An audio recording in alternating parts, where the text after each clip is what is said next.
Commanders, competitors, contenders, and survivors, no matter which category you fall under, you're welcome to Wednesday Night Live with WA2K99. Let's get the show on the road.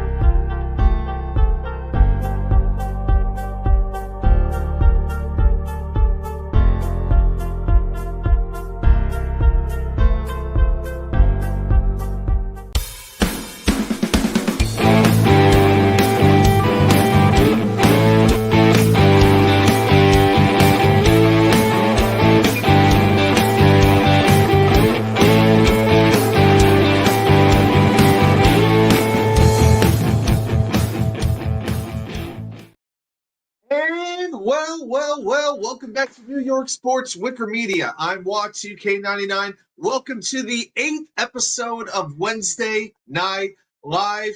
Slow news day, wasn't it? All kinds of stuff going down, some good news, some bad news. I got a lot to talk about. There's some stuff I'm happy about. There's some stuff I'm a little bit upset about, if I'm going to be straightforward with you, and that's the only way I know how to be.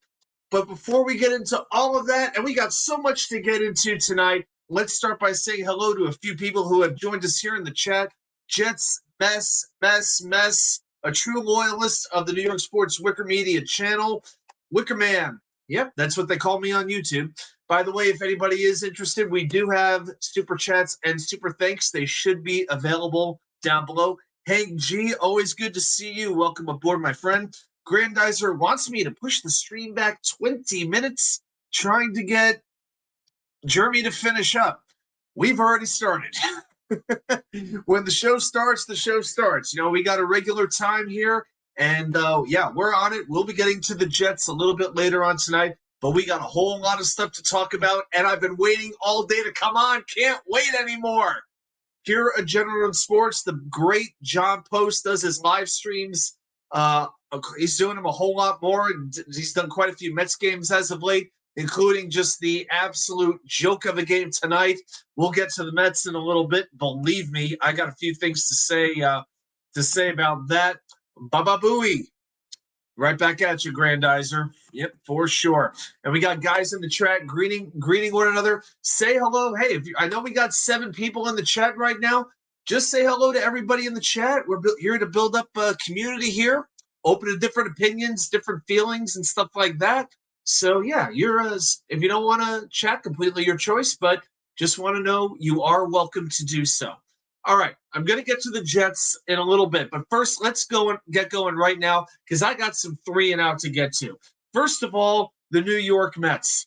I didn't let myself fall for the win streak. When they were beating up on Pittsburgh, they were beating up on St. Louis. It was all well and good. They did lose the final game of that 4-game series to the Cardinals, but I knew the Braves were right around the corner down in Truist Park in Cobb County, Georgia. You know, the group of fans down there who are cheering a hardened criminal who should be in jail right now, but Major League Baseball still allows Marcell Ozuna to play. We don't know why. He shouldn't be in baseball, but he is. But in any event, I feel like the Mets kind of went through a mourning period after the trade deadline, where they were in the doldrums after trading off a quarter of their roster, got whipped by Kansas City, got whipped by Baltimore, came back, played some good baseball. They showed some heart lately, but at the end of the day, I never let myself get fooled for 1 minute that there was anything really to play for, and I'm still holding out hope they will finish with one of the bottom 6 records in baseball and get into that draft lottery, because remember, if the Mets finish with the 7th worst record in Major League Baseball or anything better than that, their first-round draft pick drops 10 slots. I don't want to see that happen. Because at the end of the day, we're not going to remember what happens over the last 5 weeks of, I'll say it again, a disgrace of a season. That's all the New York Mets have been in 2023. Or it's 1, 2, 3 strikes, you're out at the old ball game. Grandizer, I appreciate you doing that. Yes, definitely help spread the word. I absolutely appreciate it. Yep, it's just our 8th episode, and I plan on trying to do 8,000 before it's all said and done, man. I love doing this, and I plan on doing it for a long, long time. No doubt about it. Want to be here every Wednesday for you guys. One other thing with the Mets, though, these rumors about Pete Alonso being traded, that Milwaukee was trying to get him at the trade deadline. Hey, let any team make an offer. I can't think of a trade package that would be enough to take Pete Alonso off the New York Mets. I don't want to say that certain players are untradeable. I feel like just about anybody can be traded in the right package. But for the Mets to trade off Pete Alonso, it would be an absolutely obscene package of both top prospects and players. I just can't see a realistic scenario where I would be cool with that. But let's go on quickly to the New York Yankees. I got to say this.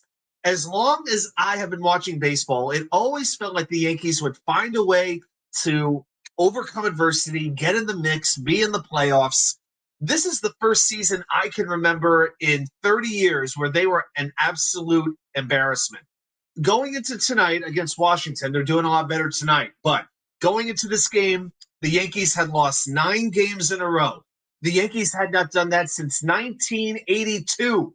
You know how long ago that was? The Jets were only 13 years removed from a Super Bowl. I think the album Thriller had just been released, for crying out loud. The Yankees going into tonight, 10.5 games out of the wild card. That's 3.5 games farther back of the wild card than the Mets are in the National League.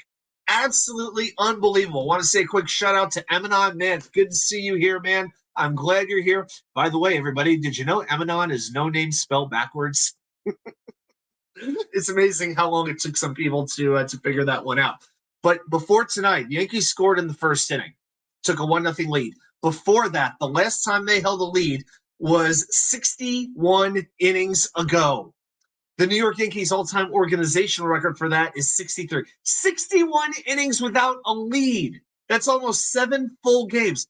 The Yankees, it is unbelievable. They're not great, good, mediocre, not even bad. They are horrific. And it's hard for me to have a whole lot of sympathy for the Yankees, but wow, it just takes some getting used to. And let's see if Brian Cashman and Aaron Boone survive. Another quick shout out. We got Braden from Down Under, from New Zealand.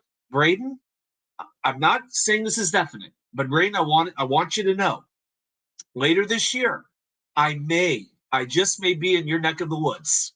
Around the beginning of the new year, there is a chance I will be in Australia and then New Zealand for about a week and a half, 2 weeks. Working on it. I'm hoping it's going to come through. But if that happens, Brain, I will definitely let you know.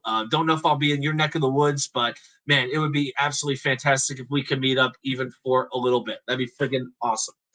One other thing. Okay, that's number 2. Let's get to number 3. Eminem, there goes the neighborhood. Yeah, Watsuke and Braden. Yeah, that would be pretty fantastic. All right, and I'm going to spend a minute here on the Knicks on their schedule release. They have 25 games on national TV, over a quarter of the schedule. They tip off on national TV October 25th against the Boston Celtics, Madison Square Garden. Going to be interesting because you got Kristaps Porzingis with the Celtics now, currently injured. What a surprise that is. So that's going to add just even more juice to the Garden. A whole lot of juice. Emanon, Wicker Kiwi. Sounds like a rejected series on Netflix. So a couple of things with the Knicks schedule. They open at home against Boston, then face Atlanta, New Orleans, and Cleveland on the road, and then they return home to play Cleveland. Pretty difficult stretch. Then the 5 games after that, it's Milwaukee, the Clippers, San Antonio, Charlotte, and then the Celtics on the road. Also, December, they got a pretty tough stretch with a 5-game road stretch again at Utah, Phoenix, the Clippers, the Lakers, and the Nets before coming back for a back-to-back against Milwaukee. So December is going to be pretty rough. Braden's in Wellington. Okay, I'm pretty sure we'll get up that way. I know it finishes off in Auckland. I am pretty sure that we're going to hit Wellington at some point. You can get a Vegemite pizza. Is it mess? I thought Vegemite. I thought that was an Australia thing. Is it Braden, explain to us. Is Vegemite, is that an Australia plus New Zealand thing? Because I just think of that as being Australia.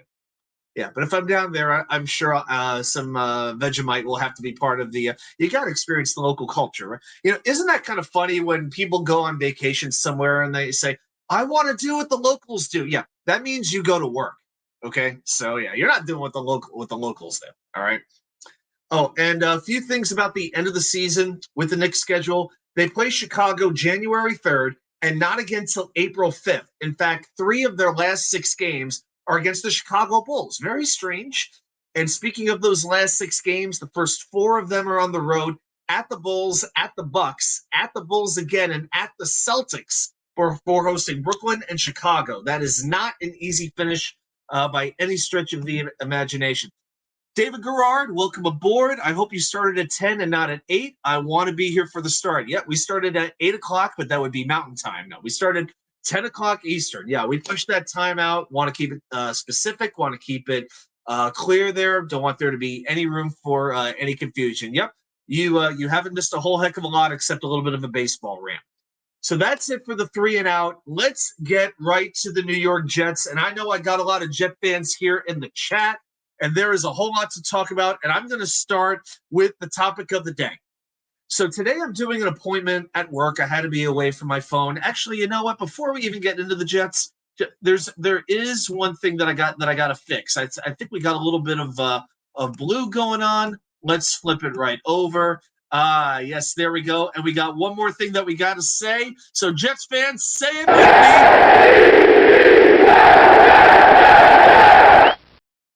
All right, that's a whole lot better. All right, now I feel like I can really talk some Jets. And we got John Nolte, Jets fan. John has been, like I've said, super supportive with feedback and with his reaching out, encouraging me with new ways to make the channel better. John, I thank you so much for that. And we got Jin Pak here as well, saying, hey, Nolte. Well, Jin Pak, I want to say hey to you as well, because I think you're awesome. Thanks for stopping by, buddy.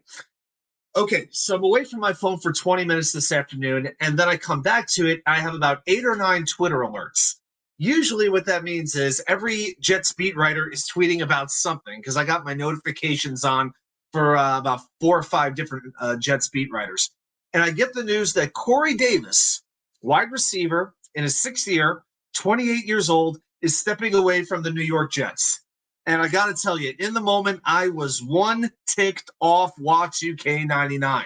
That's right. I was mad 2K. Now, if this was a month ago, I wouldn't be as worried as I am right now. If it really was a family issue with Corey Davis, I'd have a whole lot of sympathy, all the sympathy in the world. But here's the thing. In the Instagram post that Corey Davis put out that he used to tell the world he was stepping away from football, he pointed out that his children are healthy. He has a beautiful wife. He has healthy children. From every account that I read, his family is okay. It really, that he seems to be okay. His family seems to be okay. So based off the language Corey Davis used in that statement, I really don't know if this is a health issue with his family or if this is more about him. And if it is, hey, it's his decision. I'm not here to speculate on why he's doing this. It would be pointless. We don't know. But here's what we do know. He has been contemplating this for weeks, if not a few months by now. And now just over 2 weeks before the season begins, maybe the most exciting, anticipated season the New York Jets have had since 1999. I would go back that far. He walks away. He quits. And I actually went out and said he quit. Okay? I said it there, and I got blasted on Facebook and on Twitter when I said he quit. I had people coming at me saying, no, he didn't quit. That's not quitting. He stepped away. He retired. You know what? No matter, you could call it whatever you want. There's no difference here. There is no difference here. Whether he quit, stepped away, retired, you could use whatever semantics you want, any word you want. He walked away. It's his choice. He had the right to make it. He's no longer on the team. The result is the same. 6 one way, half a dozen the other. He's gone. He's off the roster, and that's it. And as a result, in my opinion, the New York Jets offense has taken a major hit today. And you tell me out there, how are the Jets going to improve this offense now? I really think Nathaniel Hackett is going to have to change the offense. I see some comments right now with different opinions on Davis and about his personality and his ability. I'm going to address a few of those with some other things as we go on, because I definitely have a lot to say about it. But I'm really thinking about the offense and what's going to happen. A lot of people are talking about what wide receiver are they going to bring in. No doubt, the Jets need to bring in another wide receiver. Quick shout out to GBH. This would have been the best quarterback you could have worked with on the highest amount of money. Something is up, because who does that? Yeah, I think that's very well said. The only quarterbacks that Davis was playing with were Ryan Tannehill, Zach Wilson, Joe Flacco, and Mike White. Okay, and he still put up pretty good numbers for most of his career. All right, but think about the structure of the offense. Do you switch over now to the 12 with one running back and two tight ends? Because we know the Jets have a really, really good depth as far as their tight end roster goes. They have 5 guys who can legitimately make the team. That's more than they have wide receivers. Okay, I got more confidence in Kenny Yeboah and Zach Kuntz than I do in Jason Brownlee and Irv Charles. Okay, Malik Taylor, who's injured right now. I mean, maybe I've said this. I feel the Jets' strength on offense could really be, outside of Rodgers to Wilson, running the ball right side. And maybe this necessitates playing an extra tight end and going from there. That might be what has to be done. Oh, I think there's a little bit more commotion. Oh, yeah, I saw proud New York Jets fan. I thought I saw somebody else sneak in here. Mm-hmm. I have no idea who this is. The one who teaches us all to be loud and be proud, Nick Shine. Hey, Nick, how you doing? Yeah, Nick and I had a little difference of opinion over number 84, and hey, that's okay. But I do have my perspective. He has his perspective, and that is totally good. But here's the thing. Think about if Garrett Wilson actually was to get hurt. That may be the worst wide receiver group in the league, with Allen Lazard, Mecole Hardman, a 33-year-old Randall Cobb, and a bunch of no-names that will either be playing in the CFL or coaching high schoolers in 2 years.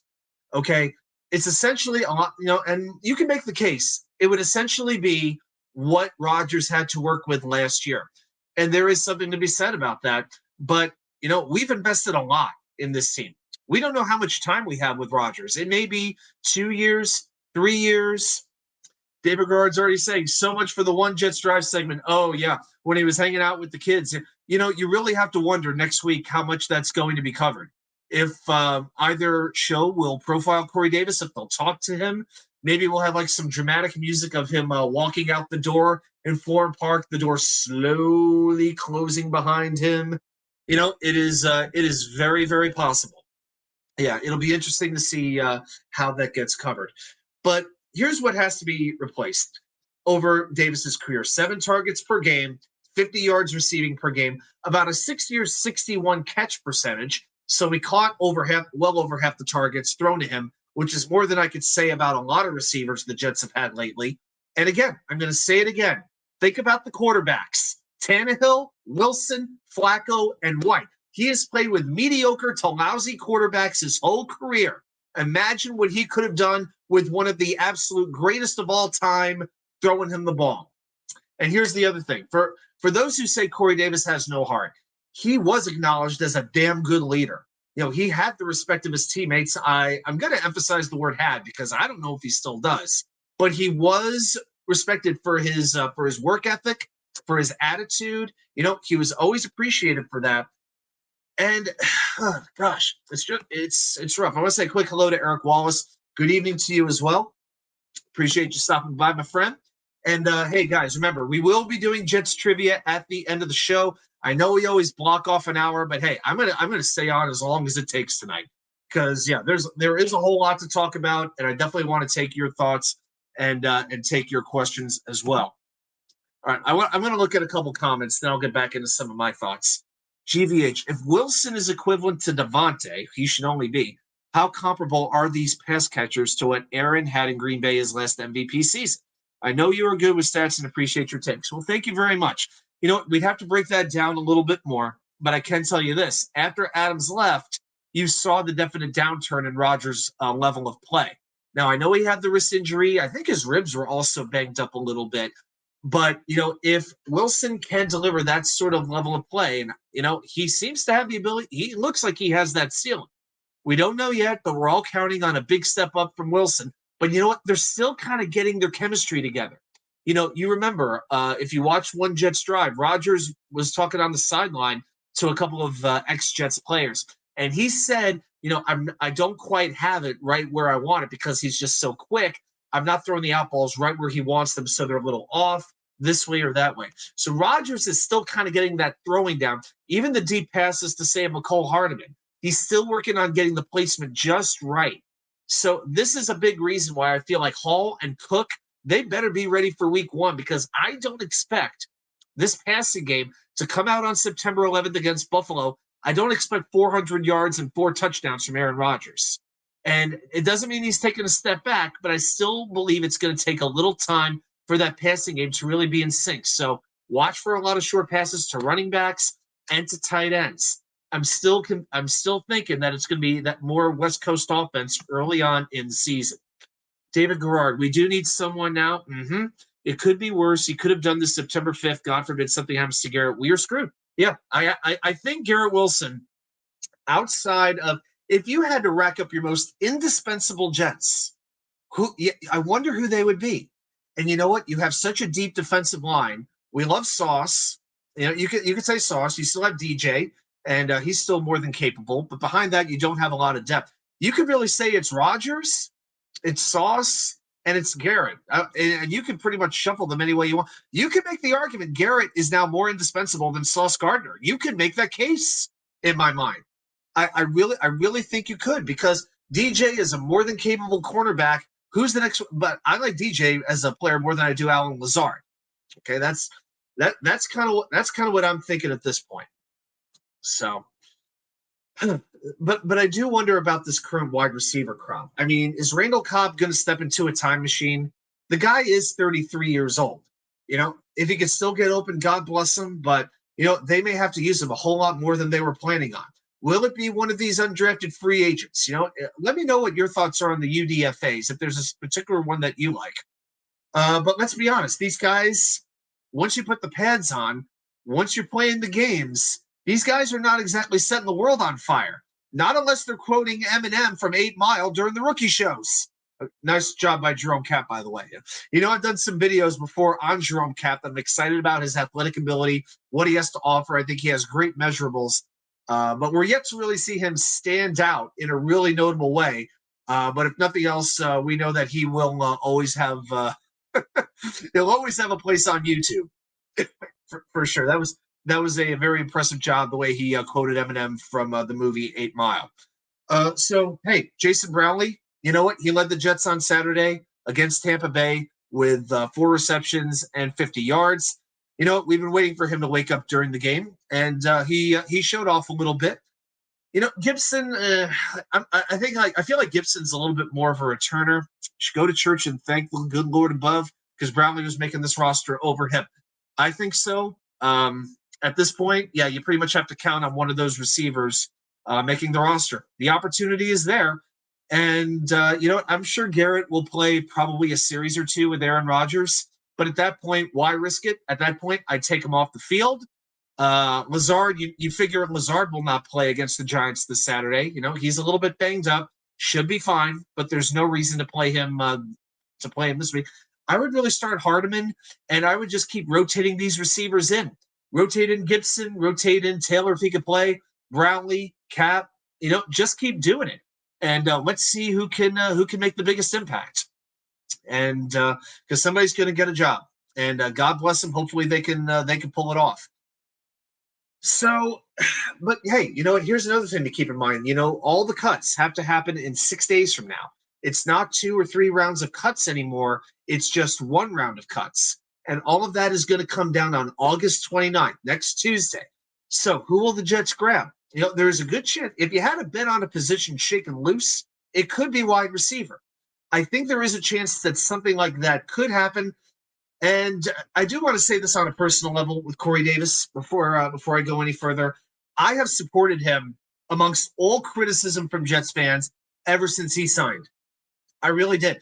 I was actually in Chicago. I was actually a sports reporter out there when he was attending Wheaton Warrenville South High School, which was not too far from where I was living at the time.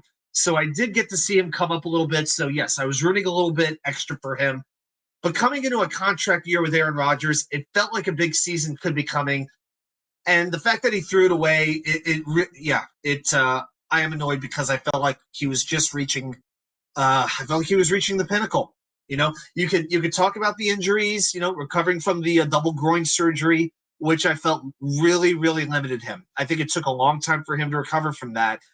But another thing with the stone hands, he had 2 drops last year. His drop percentage went from 8% the previous year. It was an absolute problem his first year with the Jets, no doubt about it. Although, again, let's keep in mind Zach Wilson was the one throwing him the football. And this year it went down to 3%. All right, so he cut that drop rate by over half. So he became a whole lot better, and that was working with 4 different quarterbacks, or 3 different quarterbacks, really, because he didn't play with Chris Streveler. So to me, I felt Davis got a whole lot better. I think the hands of stone thing, I felt it was a little bit over the top. I really thought it was something Jets fans were hanging on to a little bit too much. Oh, I referenced the contract. Let's talk a little bit about the contract situation and exactly what the deal with that is. So when a player is either released or chooses to retire, the team is relieved. Yep, GVH, I'm going to explain this to you right now. Okay, the team is relieved of paying the player's base salary and any roster bonus that may become due after that, but they still have to pay any signing bonus or option bonus that has not yet counted against the salary cap. Okay, so here's the deal. Corey Davis's base salary was $10.5 million plus another $666,666 in prorated bonuses. That was a cap hit of about $11.1 million, which, if you can believe it, was the 3rd highest on the Jets this season. That is pretty amazing to think about. So the Jets have freed up $10.5 million. That's great. And per over the cap, they have about $19 million to work with. They have $19 million to do what? To do what with? Who's out there at this point with just these few weeks? That's why I'm so frustrated by the timing. If Davis had it in the back of his mind that he wasn't sure if he was really ready to give it a go again, if he felt the best thing was to walk away, I wish he had gone to the Jets before training camp happened. Just before training camp, and I would have felt much, much better about this. But instead, now the offense is going to be scrambling. Nathaniel Hackett's going to be scrambling. The wide receiver coach, everybody, the passing game coordinator, Todd Downing. It's a whole lot of work that has to be done. Now, you could go the free agent route, and I'll give you 5 names in particular. I am not endorsing any of these names, okay? That's first and foremost, but I'm just telling you what's out there. So going from number 5 to number 1, who I would bring in at this particular point. Yep, John Nolte, $10 million back in the kitty. Don't forget the 0.5 as well. Maybe he would have played half the games, but you know what? We'll never know. We'll never know now. If only we would have a GM who could find gems from the waiver wire. Well, I don't know. I think guys like Nick Bawden and John Franklin Myers, guys like that from the waiver wire, I'd say they worked out pretty dang well. Yeah, and there's probably even a couple of more besides that. I think was Brandon Echols an undrafted free agent? Yeah. So the Jets have definitely found some good players off the waiver wire. So yeah, so I don't know if Hank G was just kidding a little bit, but yeah, I don't doubt Joe Douglas's ability to find a player out of nowhere. So number 5, I'm just going to count these down from 5 to 1, and I'm sure with each one you'll cringe, but this is just to show you what's out there on the wide receiver market. T.Y. Hilton, most notably the Colts wide receiver, 33 years old. In 2022, I'll give you some stats, played 3 games, 7 receptions, 121 yards, a 70 catch percentage, and no touchdowns. I can't even believe that T.Y. Hilton's 33 years old. I feel like he's only been around 6-7 years, but he is 33. I'm not too excited about it just because of his age. If he's healthy, I would take a flyer on him, I suppose. Number 4 is Julio Jones. He's also 33. I got to be honest with you. I think he's pretty much washed. Last year, 10 games in Tampa Bay, 24 receptions, 299 yards, a 56 catch percentage, and 2 touchdowns. I think the decline in Julio Jones has been very notable. And keep in mind, we're not counting on him to be a fourth or fifth wide receiver like Tampa Bay was. I don't see Mike Evans and Chris Godwin both ahead of him. I see Garrett Wilson and then a huge opening on the other side of him. So to me, I don't like the idea of Julio Jones as an every down wide receiver in the NFL anymore. Now, number 3 is kind of an interesting one. It's Bryan Edwards, who was actually waived just yesterday by the New Orleans Saints. He's only 24 years old. He's 6'3" tall, the height. I like that right there. And in 2022, played 7 games, didn't play a whole lot, 3 receptions, 15 yards, a 60 catch percentage, dealt with some injuries. But yeah, New Orleans decided to let him go. So maybe at this point, now that he's been waived, you can bring him in for super cheap, or maybe even stash him on the practice squad. But 6'3", and you do have some youth here. He's definitely the youngest of the 5 guys I've got here on this list. And then for number 2, I'm going to go with Sammy Watkins. One of the things, and I actually really like the idea of Sammy Watkins coming, and I'll tell you why. Aaron Rodgers has actually played with Sammy Watkins before.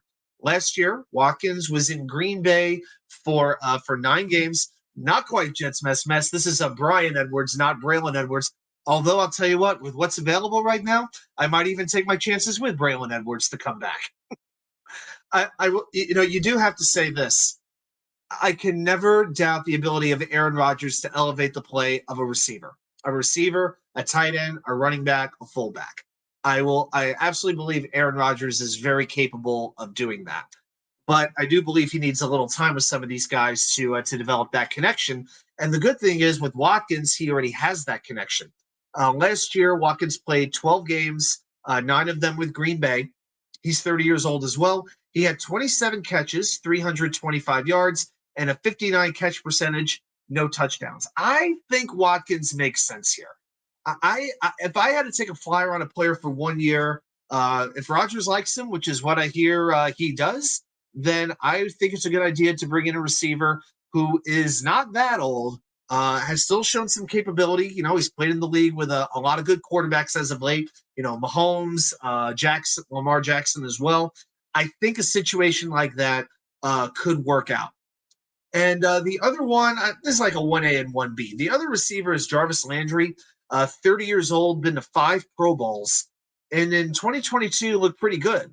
9 games, 25 receptions, 272 yards, a 64 catch percentage, a little bit better than Watkins, and also scored 1 touchdown. So you really could make the case if you're going to go free agent. To me, the 2 guys I'm looking at are Sammy Watkins and Jarvis Landry. I know neither is an ideal situation, but, Jets mess. Watkins gets hurt more than Davis. That's why you give him so little money. Yeah, I mean, you know what? No matter who we mention in free agency, they're going to have a flaw.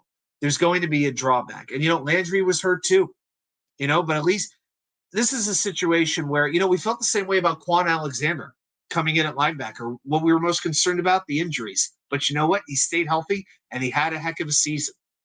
So for 1 year, I think Dom C just drove off a cliff here. Yes, Watkins, yes. Quick swig of water for the working man and woman. Here we go. You know what? You don't have to love the idea. I'm just counting down 5 wide receivers who I think would make sense.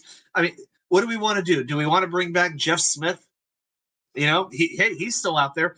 Denzel Mims, anybody? Anybody want to? Are there any still Denzel Mims truthers out there who would advocate for that return?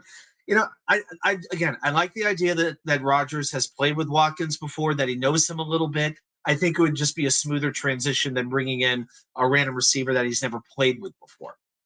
Okay, so that's one of the big reasons why I'm advocating for Watkins as one of the best options in free agency. Landry would make sense as well. Yep. I think he would too. Randall, the Jets just got richer too. Well, maybe. All of a sudden, I got to tell you, I came on a week or 2 ago and I was feeling a little bit not too enthused about Dalvin Cook. With Corey Davis gone, even though it's a different position, I'm actually feeling a little happier about the idea of Dalvin Cook on the Jets. Because Cook, when he actually does catch the ball, that being the operative word, because like we said, Cook does have a 10% drop rate as a receiver out of the backfield. but when Cook does catch the ball, he can make an impact. So the fact that he is there, hey, maybe we should line up Cook or Hall in the slot a little bit. Maybe that's an idea. Maybe that would work. Maybe there isn't an ideal.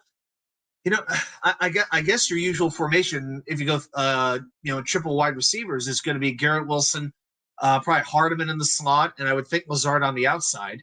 Although I guess you could flip Hardeman and Lazard if you want. But if you go to a fourth right now, there's Randall Cobb. But I actually don't hate the idea of a fifth receiver and using a running back in that spot every now and then. Maybe Breece Hall should get a chance in the slot. Maybe you could use Dalvin Cook out of the backfield and running patterns downfield. Something like that could potentially work now and then. Oh, and let's talk about the elephant in the room. Let's talk about the other number 17. Not on the Jets, but who a lot of Jets fans are screaming about trading for. Rodgers' old buddy from Green Bay, now in Las Vegas, Davante Adams. Guys, please stop. It's not going to happen. Let me explain a couple of reasons why Davante Adams is not going to be a New York Jet this year. Okay, the Jets could absorb the $14.7 million cap hit and still have $5 million left to work with. Yes, they can afford him. Here's the problem. Quick, before I'll address that, Hank G, the answer is absolutely yes. He does. Last year, Denver was one of the top 3 teams in football in running a 2 tight end set. So Nathaniel Hackett is definitely not averse to running 2 tight ends, and I expect to see a whole lot of it. And if you do have concerns still about the pass blocking, why not throw in another tight end as opposed to, a third wide receiver? So, yes, I definitely expect to see a lot of tight end between Conklin, Uzama, Ruckert. We'll have to see what happens, but I've got a good feeling now you're going to see a 4th tight end on this roster. I thought it might happen. I felt pretty good it might happen. After today, I'm confident it's going to happen. So between Kuntz, Yeboah, let's see what happens. But here's the thing with the Raiders. Did you know if the Raiders trade Davante Adams, this is part of the contract, they would have to eat over the next 2 seasons $31.5 million in dead cap money. It would take some crazy cap manipulation to make that happen. And remember, this is just over a year after the Raiders acquired Davante Adams from Green Bay, and they traded both their 1st and 2nd round draft picks to get him. And then they signed him to a 5-year deal, the most expensive contract a wide receiver has ever received in the NFL up to that time. And Adams isn't really complaining at all that he's not talking about holding out. He's not asking for a trade. He's not complaining to the media in a press conference that he wants out. He hasn't scrubbed Las Vegas Raiders from his social media profile. And the Raiders would be pumping on the season if they were to trade him. They would be all but giving up. And here's another thing to factor in that makes this trade even harder to happen. The Jets cannot offer a 1st or 2nd round pick in 2024. It's all because of the Aaron Rodgers trade, okay? Because one of those 2 picks is going to go to Green Bay next year in next year's draft, depending on if Rodgers hits the incentives. If he plays in the 65% of the snaps, that's what it would take to upgrade the pick from a 2nd round pick to a 1st round pick. Okay, but until that's decided, the Jets are not able to trade either of those picks. That's going to make it tougher for the Jets to make that trade. So they could trade a 1st round pick or a 2nd round pick in 2025, but they can't do it in 2024, and the Raiders may not be a fan of doing that. So for all those reasons, I would say an Adams trade is like 0.001% chance of happening. I just don't see it, man. I don't. GVH going to play green bean ball and go 4 tight ends with Nick Bawden lead blocking. Yeah. Not only that, but the Jets helmets, they're actually going to be made out of leather this year. Maybe we can exhume Newt Rockne back from the grave or Woody Hayes. Let's go 3 yards on the cloud of dust offense. Why don't we do that? Yeah, I'm sure. Not that I've talked to Green Bean in a while, but I'm sure he's turning cartwheels about Corey Davis being off the team. He was definitely one of the people I would go head to head with the most about Corey Davis. So let's go back to Randilla. If no one can stop the Jets on the ground with the top D, would be a good combo. If no one can stop the Jets on the ground with the top D, would be a good combo. Oh, if the Jets have if the Jets have the running game plus defense, you know what? It could still work. It absolutely can still work in the NFL. But if you don't have, but the Jets do have the passing game because here's the thing. If you don't have a great quarterback, either your run game or defense has to be top notch. Absolutely has to be top notch if you're going to contend for a championship.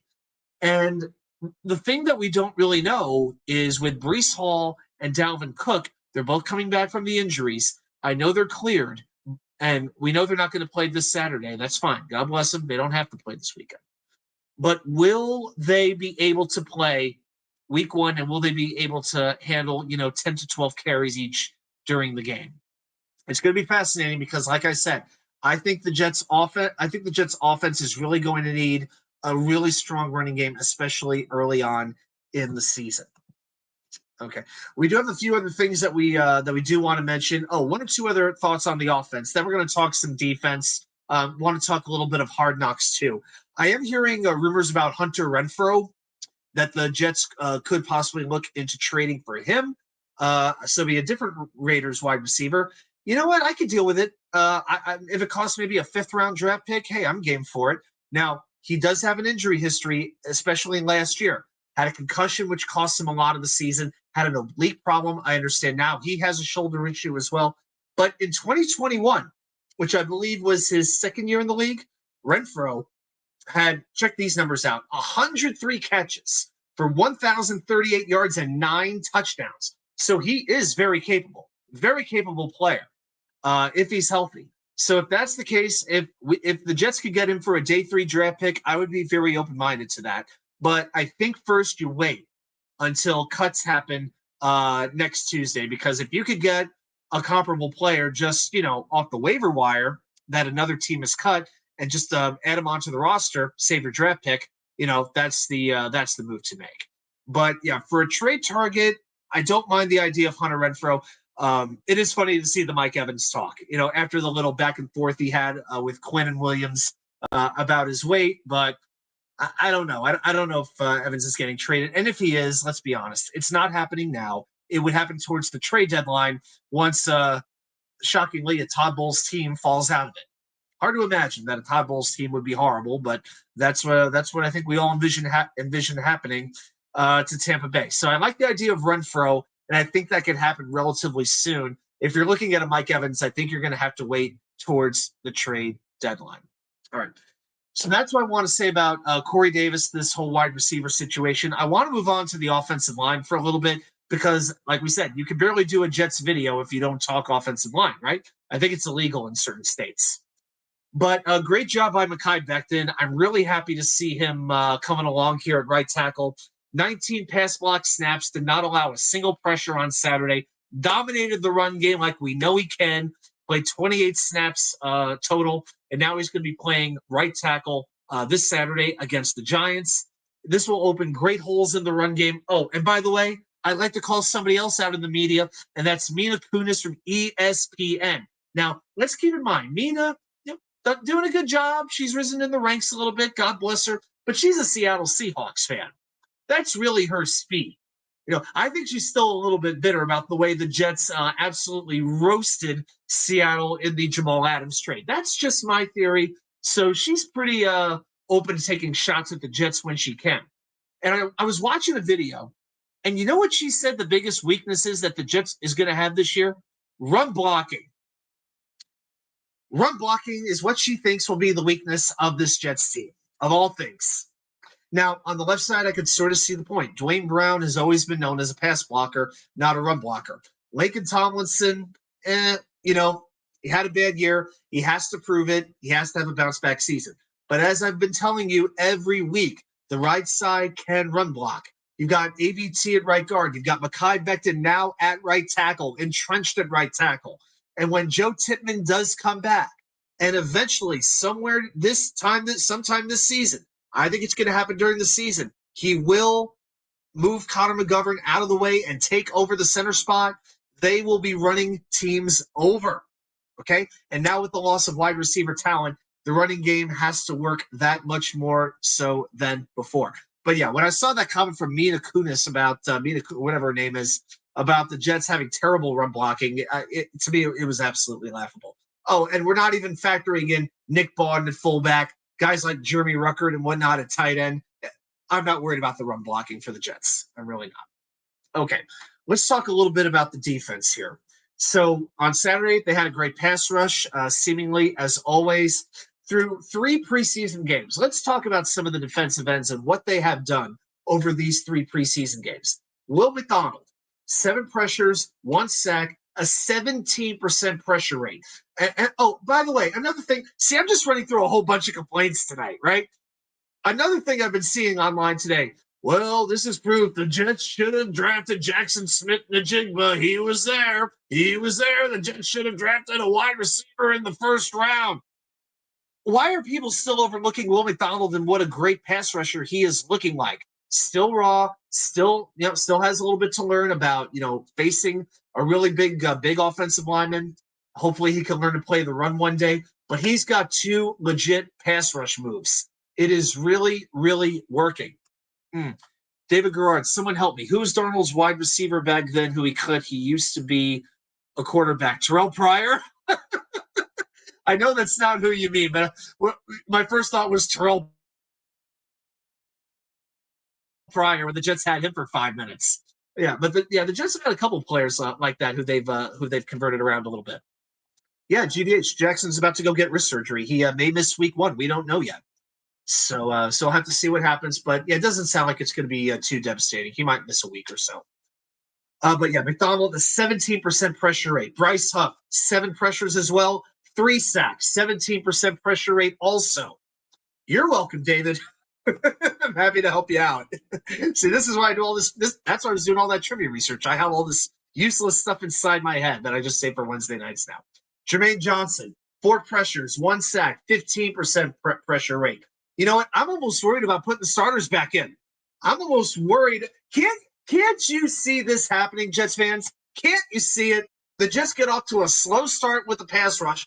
First half goes by against Buffalo. They don't get a sack, maybe 1 pressure on Josh Allen, and social media is screaming to cut Lawson and cut JFM, play Huff and JJ every single down. Can't you see that happening? Because I sure can. I sure can. Oh, and while we're talking about defensive linemen, I want to spend a couple of minutes on Michael Clemens, number 72. Now, listen, we all love Michael Clemens. We know what a great player he is. We love the persona. We love the guy with the washboard abs with the barbed wire baseball bat who does yoga stretches. And nothing but respect for him. He's probably the last person in the world I'd want to run into in a dark alley. But my goodness, I want to hear him just like narrate. If I ever had somebody narrate the story of my life, I would nominate Michael Clemens. Not that that'll ever. Maybe I should have him do the intro for the show if I could pull that off. But anyway, here's the thing with Clemens. And I want to talk about his play a little bit. I got some of these stats from Jets X Factor, so I want to give them a quick shout out. Got to do the right thing, right? But Clemens is 26 years old, coming into his second year. He's 15 pounds heavier than last season. Now it's muscle. He's 285 pounds. The idea was to try to use him inside to help with the depth at defensive tackle. Okay? David Garrard, quickly, can you give us a nice trip down memory lane with the 2019 Jets roster and where they are now? You know what? Maybe we'll do that in a little bit later on. Maybe, I don't know. I have to do it kind of like off the cuff, but maybe I have an idea. Maybe I'll do the research on that and I'll give you like a full breakdown of like the whole 53. Yeah. I think we'll do that. Yeah, I want to put a little bit of research into that. So you know what, David? Just for you, yeah, I'm going to do that next week for you. Quick reminder, guys, please like and subscribe if you haven't. Share with a friend. Let's keep spreading the word out about Wednesday Night Live. You know I love doing it for you, and I want as many people as possible watching it. Quick plug is over. Okay, but here's the thing with Clemens. All right, over 2 games, he's played 44 snaps. But here's the thing. All right, last year he played 6% of his defensive snaps inside. Okay, in the preseason, he's lined up on the inside 41% of the time. So almost half the time, Clemens is lining up inside. So he has 18 snaps on the inside total during the preseason. Okay, here's the problem. Playing up against backup offensive linemen, he has no sacks, no quarterback hits. I think he has 1 quarter. I'm going to get to the pressures in a moment. But for the whole preseason, he has 2 tackles and 3 quarterback hurries. And 2 of the 3 hurries, he was unblocked. He didn't even have to beat anybody.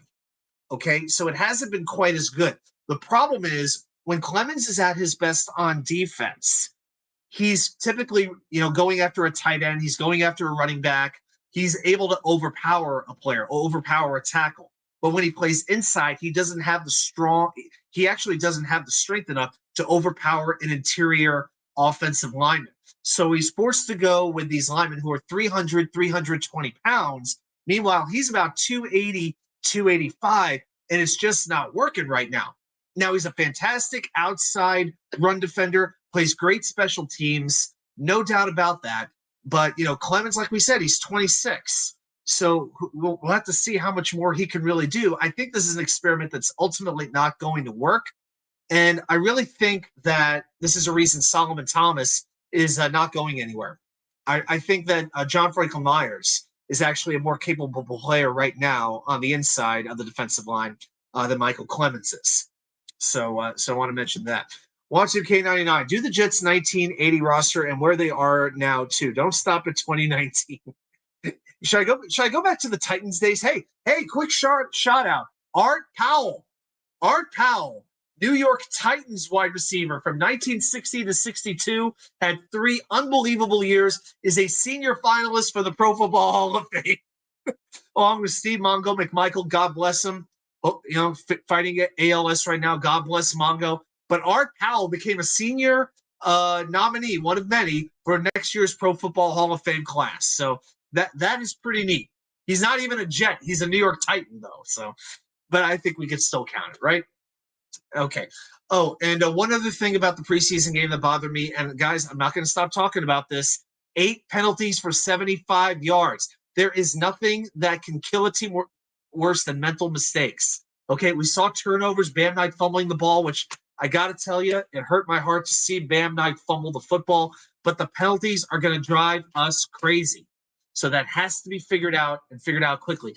Kayete, how you doing, buddy? Happy Wednesday to you as well. Dang near Thursday now. Yeah, well, welcome in, buddy. Let's kick off your shoes and stay a while. I'm going to give you a couple of thoughts on Hard Knocks right now, and then we'll do a little Giants preview, and then I have something special that I want to do on a personal note. Then we'll do trivia. If you're interested in my thoughts, by the way, on One Jets Drive, I did a separate recap video last night. You could check that out on my channel after the show's over. But I put some separate thoughts there because I got to tell you, I thought One Jets Drive was really, really good. Hard Knocks, I didn't love as much this time around. I felt a lot like a lot of Hard Knocks episodes where it's starting to focus on the families of players who are either fringe players who are barely going to make the roster or players we're not going to see ever again. Okay, Tanzel Smart, I got to tell you, great personality, great guy. I swear to you, if MetLife Stadium is not selling Tanzel Smart charcuterie boards, what are they doing? I mean, I don't care if they only have them in the suites, but come on, who wouldn't drop $20 right now on a Tanzel Smart charcuterie board? You got your olives here, you got your salami here, you got your cheese here, you got your crackers in the middle, you got your prosciutto and your gabagool right there on the outside there. I'd buy one of those. Yeah, the Tanzel Smart charcuterie board. And the fact that Johnny Hecker, the punter, formerly of the Rams, now with Carolina, was ribbing him about it after the game against Carolina. It was just beautiful. I love that. But here's the thing with Tanzel Smart. We all know, barring an injury, it's going to be 10 defensive linemen making this roster. We know who the 10 are. There just isn't room for him. God bless him, but he ain't making it. 7th year in the league. I got all the respect for his resiliency and all of that. There just isn't room for him with the Jets right now. Okay, and like we said earlier, commanders, competitors, contenders, survivors, all 4 groups, all of you are welcome to the show. But they talked a little bit about Dalvin Cook and Breece Hall. Was anybody a little bit creeped out by Nathaniel Hackett on this episode? He's looking at Breece Hall and he's like, "Hey, I'm Nathaniel. Hey, my name's Nathaniel. I'm one of the coaches here. Hi, Breece. Hi." Nathaniel Hackett was just acting super weird, I thought, in this game. But the Woody Bling, I mean, yeah, boy, oh boy. Woody's one of those guys you just felt who was always kind of like a nerd. He was kind of a geek in school, and now he's trying to hang out with the jocks like he's fulfilling like a lifelong goal or something like that. So when he broke out the Woody Bling, ooh, yeah, that was a little bit cringe. And but back to Michael Clemons talking with Quinnen Williams. And, Quinnen's obviously very sensitive about his weight. People calling him chubby or whatever. And then Michael Clemens trying to soften the blow, saying, "You're fit for a non-skinny person. You proportionate." The fact that he called him proportionate and Q had the nerve to say "F you" to Michael Clemens. I'm surprised Quinnen is still living right now. You're fit for a non-skinny person. That's the most left-handed, backhanded compliment I have ever heard anybody give anybody ever. Wow. The Israel Abanaconda joke about justice, you know what? I'm down for some corny humor, for some bad jokes. I love a good joke that will make somebody roll their eyes but make them laugh afterwards. This, I was just stone-faced. It was just what? But we also mentioned Jerome Cap doing the Eminem, doing the Eminem rap from 8 Mile. Absolutely fantastic. It was good to see him get a catch in the game, and of course the Thomas Morstead sprint after the extra point. Tanzel Smart had a great tackle for loss as well. But again, I felt it was a little too family focused this particular episode. So let's see what happens at Ralph Macchio. Yeah, it was pretty cool to see him too. But it didn't do a heck of a lot for me. All right, just to talk about one or two things here with the Giants game. Aaron Rodgers will be playing. Personally, I'm in favor of it. I'm game with it, but you got to play the starters with him. Laken Tomlinson, Connor McGovern, Elijah Vera Tucker, and Mekhi Becton. Those are the right four on the offensive line. I know Billy Turner's left tackle. Everybody start getting down on your knees, light the candles, and pray to the man upstairs that Billy Turnstiles can actually do his job, that he can actually hold up for just one or two series. Billy SBC, haven't seen you in a while. Billy, good to see you. The loss of Corey, all right, is like McDonald's not giving you enough fries in your Happy Meal. A little disappointing, not tragic. Ba-da-ba-ba-ba. You know what? I got to be honest with you guys. I have not eaten at McDonald's in 35 years. I have not. I've never been a McDonald's guy. I will tell you one McDonald's story that I have from about 10 years ago. I'm doing a camping trip, heading up to Wisconsin with some friends, and I'm driving a friend of mine. We're driving up, and she was one of the people kind of heading up the trip. We had to make a stop at Target, and we had to get a couple of bags of ice for the coolers. So we did that. Right over there, there's a McDonald's. She said, "Hey, Adam, can we stop over and get McDonald's? They got these $1 extra large drinks, the special going on right now. Can we stop at McDonald's?" And I'm like, "Okay, sure, fine, no problem." And she said, "Yeah, I'll even get it for you." She even splurged for me and spent the extra $1.01 when you factor in tax. And she got me a large sweet tea. Now, I like iced tea. I'm a big iced tea drinker. I drink a lot of it. So she got me a sweet tea. All right. I take one sip of this and I literally spit it out the window. The tea that they got me was completely unsweetened, no sweetener whatsoever in this thing. The only reason I drank it is because it was over 100 degrees outside and it had ice in it. I drank about half of it until the ice started to melt. But I was like, my God, if McDonald's can't even get their sweet tea versus unsweet tea thing down right, how can I trust them with meat products? So yeah, it's been a long time since I've eaten out of McDonald's. I got to be honest with you. And on defense, a couple of players I'll be watching. Will Carl Lawson play? I really hope he does. This back problem has been lingering for a little while now. I got to tell you, it's starting to concern me a little bit. I want Carl Lawson on the field. I really hope he can play. I want to see what Quincy Williams does. I thought he took a step up from 2 years ago to this year. But now that he's got his contract, now that he's been paid, what's he going to give? Is he going to become, a more of a solid fundamental tackler? Because when he makes a play, he makes a great play. But when he misses a tackle, it looks scary. All right. So I really want to see Quincy play well in coverage. And also, I want to see the starting safeties. I want to see Jordan Whitehead. I want to see Tony Adams. I want to see how they play together and how they work at covering the middle of the field. Because one of my biggest concern, probably my biggest concern with this defense is, can they cover a tight end? I don't know if they can. All right. It feels like the Jets have not been able to cover a tight end in 10, 20 years. It feels like that's always been a bugaboo for this defense. And I want to see if Tony Adams is up to the job. So that's what I'm going to be watching for. Of course, we could get into no injuries. That kind of goes without saying. And whoever wins, wins. I really don't care. Just get out of there healthy. So that's my thoughts on the Jets. We're going to get to trivia in a moment, but I'm going to ask that you guys indulge me for just one moment. And I want to pay tribute to a fellow Jets fan, Also a big Mets fan, a big Rangers fan as well, who a good friend of mine who we lost yesterday. And his name is Anthony Rigo. We called him Frosty. And I want to put a little display here. So on the right, that's a picture of him with his wife, Karen. Also in the middle, same thing. And on the far left side is a picture of when I met him for the first time, all the way back in 2010. So on the left side, you have him in a Bob Froese jersey. You got me in the middle. I'm the thin one, amazingly, in a Henrik Lundqvist jersey. And the right side, you've got the infamous Costa, one of the craziest Ranger fans I know, in a Dan Blackburn jersey. That shows you how long ago this was. But the thing with a Jersey guy from Orange, New Jersey, born in 1959, lived in Randolph, married his wife Karen in 1999. So I met him at Paramus at this Rangers viewing party. Fantastic guy. We clicked super well.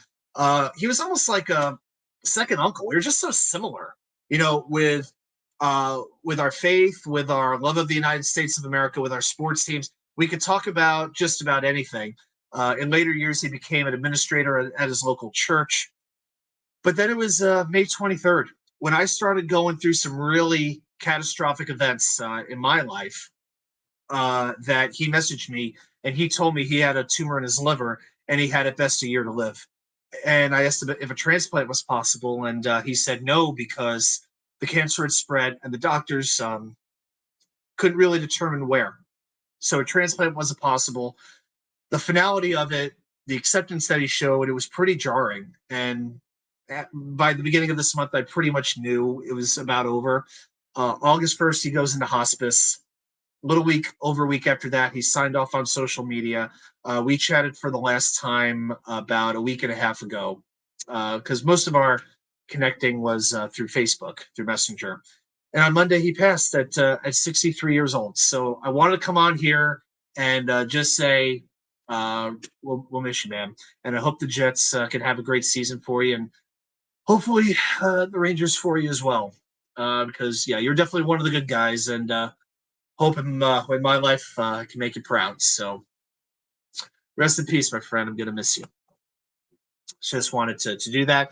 Oh, also another rest in peace to wrestling legend Terry Funk, who passed away today at 79 years old. If you're a longtime wrestling fan, you definitely know Terry Funk, who wrestled for over 50 years, one of the best to ever do it. So want to send a salute out to the memory of Terry Funk as well. Okay. So it's a kind of a tough transition from that, but Dom C lives in Randolph as well. Yeah, that's the good part of Jersey, right? Yeah, it happened really quickly for him. Yeah, 63. It was just like 3 months, diagnosed in May and passed in August. So it's not easy to make a transition from that, but it's not Wednesday Night Live if I don't give you what you all came here for, amongst the analysis and the energy and the community and the connections back and forth with each other in the chat. I think everybody now knows what time it is. It's time for some Jets trivia.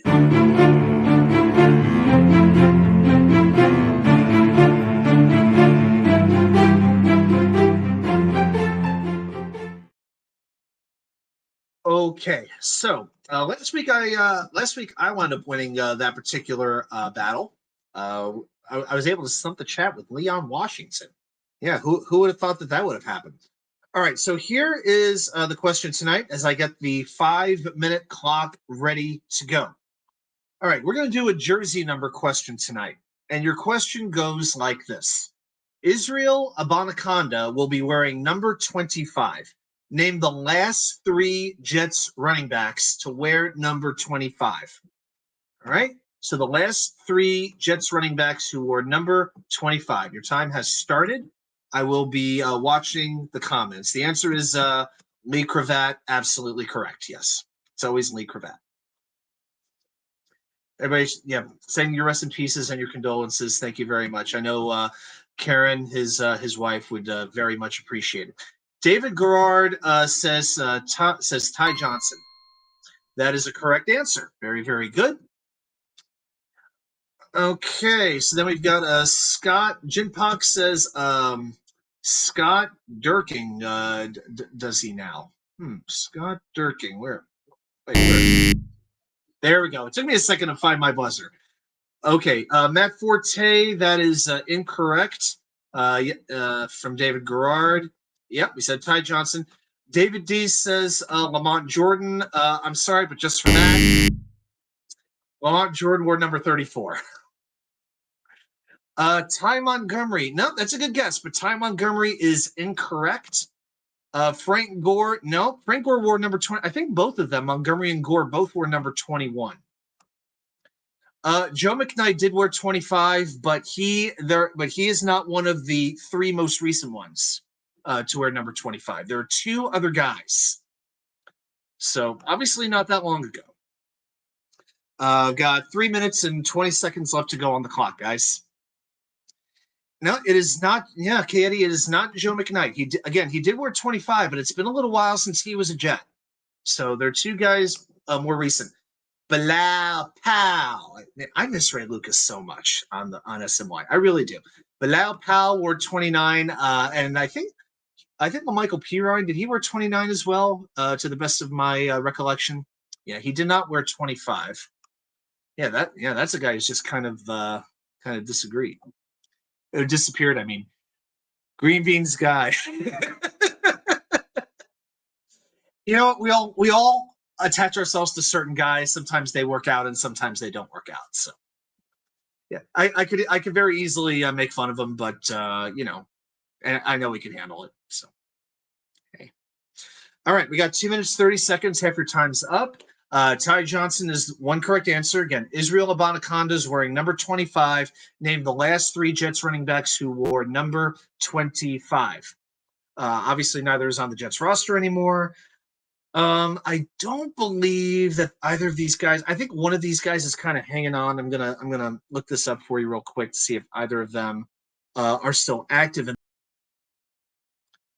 Kind of stumped outside of Ty Johnson. Yeah, it's not the easiest question. So I'm giving you. Yeah, that's why I'm giving you 5 minutes on these. I'm still. If anybody can find Curly Norman, I communicated with him in one of the other message boards. Curly Norman was always like my kryptonite for trivia. I think we got to get Curly Norman in here. Yeah, he was always pretty good at coming up with these just obscure answers.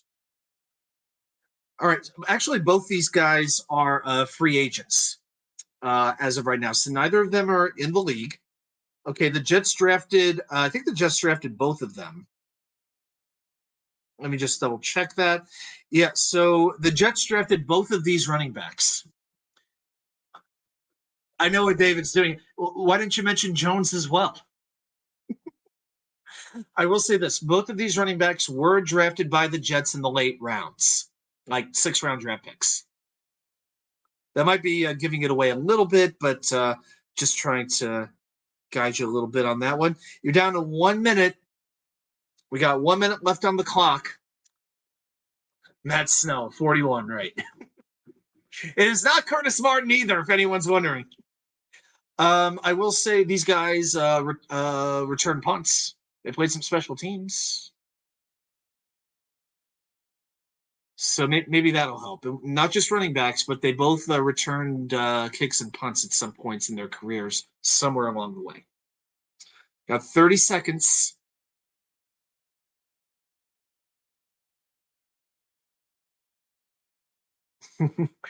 David Garrard, it's going to be obvious once you tell me. It's like high school pop quiz where you forget everything. Yeah, if somebody asked me this question completely out of the blue, it'd be a challenge for me to think of it. But yeah, Leon Washington and Brad Smith. Chris Bondigan. There you go. You got to roll the R to make it right. 2, 1. All right, time's up, guys. All right, the correct answers, the last three Jets running backs were number 25 before Izzy, are Ty Johnson. And then the one before him was Trenton Cannon, who went to Virginia State University up in Richmond, not too far away. And before him, it was Eli McGuire. So Eli McGuire, Trenton Cannon, and Ty Johnson. So those are the three most recent running backs to wear number 25. Hopefully, Izzy will have it for a little while longer than those three particular gentlemen did. Well, that's about what we got for tonight for you. If anybody has any other thoughts or questions, yeah, I'm feeling pretty good. I'll certainly entertain you. Yeah, David Garrard, what throwbacks? Yeah, Cannon was drafted in 2018. I think McGuire was like 2015. Yeah, so it was pretty recent. I was liking Trent Cannon. Green Bean hated Trent Cannon, but I just loved his speed.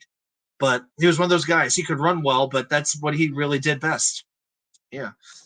Hey, Chris. Yeah, 10 o'clock. We always start the show 10 o'clock Eastern, and then about an hour after that is when we do the trivia, most often. And like I said, guys, I've got all the trivia questions ready to go all the way through the regular season for you. That's how planned out this thing is. And I will tell you, every single week, it's going to be a Jets trivia question related to their opponent, their upcoming opponent for that week. So they're going to be good questions. I can promise you. We're definitely going to make it think. Yeah, David, it's definitely rigged in the fact that I thought of the question ahead of time.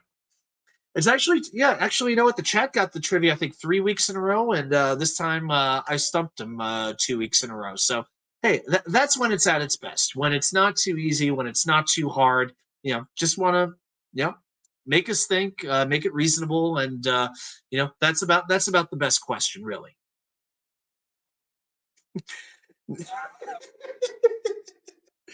Well, David, the check's in the mail on that one. I definitely appreciate the kind words. Absolutely. I try to be the best. I don't know if I am the best, but I'm definitely trying to be the best every single week. I want to be the best I can, not only for myself, but for you guys as well. You got it every time. The Jets 29 roster, guess their current profession. We could have some fun with that. I think we can have some fun with that. Jets mess taking Nick Shine's gimmick. Yep, every week, Chris. Yep, I'll be here. I will be here. Yep, even if I'm somewhere on the road. Wednesday's a great night to do it because there's rarely stuff happening on a Wednesday. All right, guys, it's 11:11, the magic number. I think we're going to shut this down for the night. So join us back next Wednesday. I did do just one or two other quick plugs. Did a video today on Alexei Lafreniere, some thoughts on the New York Rangers signing him to a new contract. And I think I'm going to do another quick reaction video to One Jets Drive next Monday as well.